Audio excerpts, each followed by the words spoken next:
Middle class family అవ్వచ్చు, లేకపోతే చిన్న చితగా ఉద్యోగం చేసుకునే వాళ్ళు, వాళ్ళందరినీ ఎవరైతే ఈ స్టాక్ మార్కెట్ లేకపోతే మ్యూచువల్ ఫండ్లో మీలాంటి ఏజెంట్లు అవ్వచ్చు, డిస్ట్రిబ్యూటర్స్ అవ్వచ్చు, ఇన్వెస్ట్మెంట్ చేయండి, ఈక్విటీ ఫండ్ మ్యూచువల్ ఫండ్స్లో ఇన్వెస్ట్మెంట్ చేయండి అన్నాడు. ఇప్పుడు స్టాక్ మార్కెట్స్ అవ్వచ్చు, మ్యూచువల్ ఫండ్స్లో అవ్వచ్చు, వాళ్ళు ఇన్వెస్ట్మెంట్ చేస్తే లాస్ కిందకే పడిపోతున్నారు తప్ప లాభాలు వచ్చినట్టు ఎక్కడ కనిపించట్లేదు. మీరు ఎట్లా ఇన్వెస్ట్మెంట్ చేయమని అడుగుతున్నారు? ఎట్లా లాభాలు చూపిస్తారు మీరు వాళ్ళకి? నెవిల్ గారు మంచి క్వశ్చన్ అడిగారండి. మన ఉద్దేశం పేదవారు, మధ్యతరగతి వారు, కామన్ మ్యాన్కి మేలు చేయటం. ఓకేనండి. ఇప్పుడు చూడండి నెవిల్ గారు, అసలు ఈక్విటీ మ్యూచువల్ ఫండ్స్లో డబ్బులు ఇన్వెస్ట్ చేస్తే పెరుగుతాయా, లాభాలు వస్తాయా, హేతుబద్ధత ఉందా అంటే ఏమన్నా ప్రూఫ్ ఉందా? ఊరిక చెప్పటమేనా?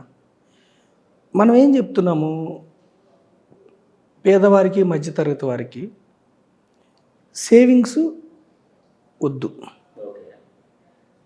సేవింగ్స్ ఎందుకు వద్దు అంటే, సేవింగ్స్ని ఇన్వెస్ట్మెంట్ కింద మారవండి.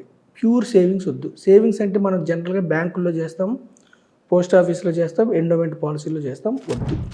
ఎందుకు వద్దు అంటే అక్కడ కేవలం 5 to 6%, 7% వరకే వస్తుంది. ఇన్ఫ్లేషన్ ఎక్కడ మనం ఇన్వెస్ట్ చేసినా కానీ ఇన్ఫ్లేషన్ బీట్ అవ్వాలి. అది ఇన్వెస్ట్మెంట్ కాదు. వద్దు. ఇన్వెస్ట్మెంట్ చేయండి. ఇన్వెస్ట్మెంట్ ఎక్కడ చేయమంటున్నాము? Right asset class. సరిగ్గా మనకు ధనం సమకూర్చి పెట్టాలి. మనం పెట్టే డబ్బు మన ఎంప్లాయ్ కావాలి. ఒక్కసారి మనం డబ్బు కోసం ఎంప్లాయ్ అవుతాం, నెల తర్వాత మనకు డబ్బు వస్తుంది. ఆ డబ్బు మనకు డబ్బు సమకూర్చి పెట్టాలి. ఎప్పుడు సమకూర్చి పెడుతుందంటే మనకు సరైన ప్లేస్లో ఇన్వెస్ట్ చేస్తే డబ్బు మనకి ఎంప్లాయ్ అవుతుంది. మనం నిద్రపోతున్నా కానీ మనకి డబ్బు సమకూర్చి పెడుతుంది. మనం ఏం చెప్తున్నాము? ఈక్విటీ మ్యూచువల్ ఫండ్స్లో ఇన్వెస్ట్ చేయండి అని చెప్తున్నాం. ఈక్విటీ అంటే స్టాక్స్, షేర్స్ అన్నా స్టాక్స్ అన్నా ఒకటే, అర్థమై కన్ఫ్యూజన్ ఏం లేదు.